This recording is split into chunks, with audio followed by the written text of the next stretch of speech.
Hello you guys, welcome back to Sunday School with me, your host Sarah, outside of the Lux 10 temple today in the beautiful majesty of nature here in upstate New York at one of my favorite waterfalls.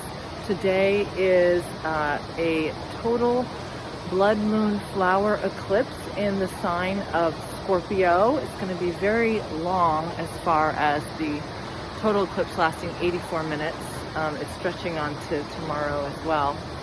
And did I say it's in Scorpio? Scorpio is water. So I thought it would be nice to do it in front of water. And I didn't bring my cards. I actually didn't plan on doing this today, but I have my phone and it just seemed like the right thing to do. So I thought we could talk about nature as a teacher and how you can access the cosmic currents of astrology and the signs and the elements that go with them through nature. And so I'm going to do a little experiment, and I don't know if it's going to go well. If it doesn't, you will never see this video. And if it does, you will be watching the rest of this video. So I thought what I would try and do is just close my eyes for a moment and tap into this beautiful water that is behind me, and just tap into the element of water, which is of course moved by the magnetic field of the moon. And of course our bodies, as far as elements go, are mostly made up of water. So we are moved by water, and specifically our emotional nature is connected to water, which is why you may find that the moon cycles affect your emotions. And for women, they literally affect our flow of blood, water. Anything I want to say about, so the eclipse is going to be pretty intense. There is an aspect to Venus and Chiron, which is wounded healer and love energy, which is very beautiful. But there's some other harsh ones I won't get into. But the eclipses are about letting go and releasing. And usually if something is no longer serving our highest good, it will be taken away, or the initial domino will fall on a full moon eclipse, total lunar eclipse. Secrets are associated with full moon eclipses. A lot of times things come out later that happened on full moon eclipses.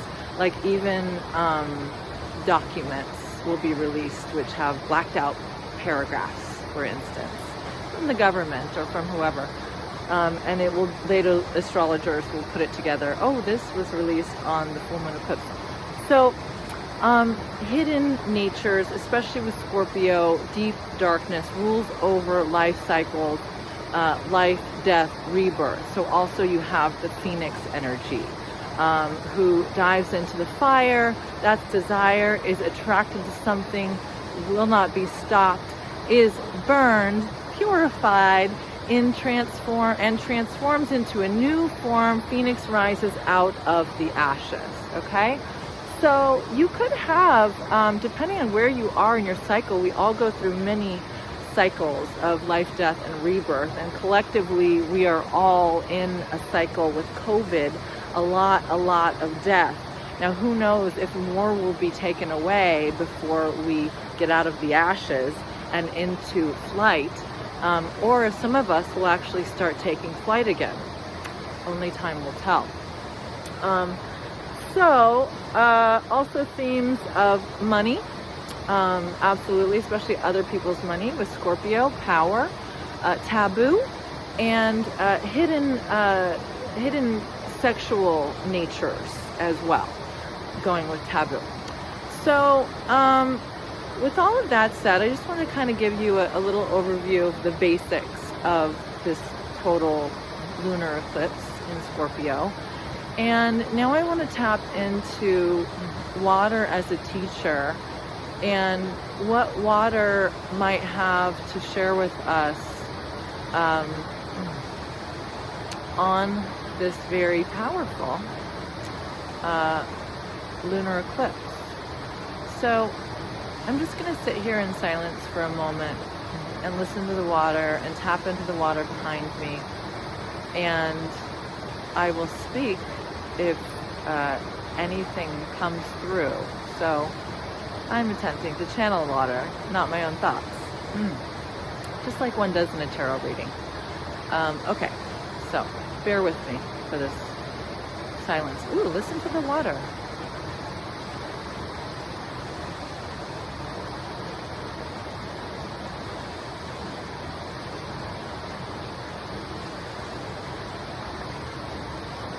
So the first message that I get is that we see the beauty of water in action in the white water. The white water that forms as the water is falling. It's really forming from a form of conflict, essentially. Water hitting a surface is what forms the white water. So on a day-to-day basis, what we look for is the white water. What we tend to perceive in reality and in relationships is the white water. It's easy to look at the white water and to not think about what's beneath the white water. Where did that whole total body of water, that flow, come from? In terms of relationship, which is deeply tied in to moon cycles, which is in touch with our emotions, something that the water can teach you is that the behavior you're drawn to in others, the things they do, the actions they take, the words they say, and the interplay which you find yourself in due to that attraction. That is all white water, and it's drama. It's on the surface, and it serves to pull your eye in so that you will begin to perceive a flow which is much greater than one's waking conscious perception can conceive of. The water is made of billions and billions of little droplets.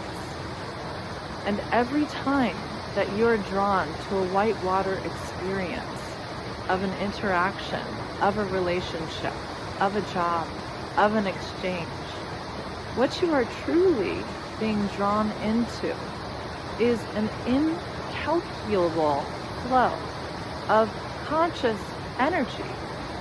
And there is no flow which is wrong. There is no flow which is bad. There is no wrong choice. The white water experience of drama is your teacher, always. But what's important to remember is that there is something greater in every difficult, challenging experience you have ever been drawn to. And if you've been drawn to a deep, dark, Scorpio waters type of experience, again and again and again, that too is not wrong. For suffering leads one to ultimate dissolution, and dissolution is reconnection with the total flow, the totality, every single water droplet. It is a return. It is a return.